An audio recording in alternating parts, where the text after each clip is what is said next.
ভিডিওটা শুরু করলাম আগের দিন বিকেল থেকে। আজকে মঙ্গলবার, কালকে পিঠে পার্বণ আছে, তো এখানে অনেক তোড়জোড় হচ্ছে। তো চলো দেখে নি কী কী করছে।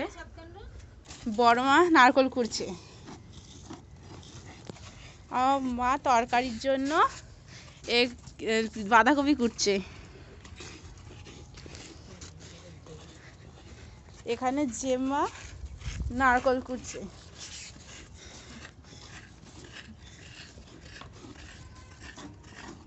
বসে পড়েছি, বড়মার হাতে লাগছিল, ওই জন্য বড়মা আমাকে বললো যে একটু কর, ওই জন্য আমি কুড়ে নিচ্ছি।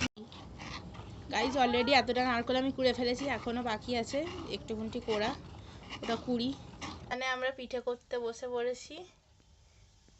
এটা তরকারি, এই কটা পিঠে হয়েছে, মা পিঠা করছে এখনো। আর এখানে আছে নারকল পিঠে, তরকারি পিঠেগুলো হয়ে গেছে গাইস দেখো। আর এখনো মা ওই নারকলের পিঠেগুলো বানাচ্ছে। আর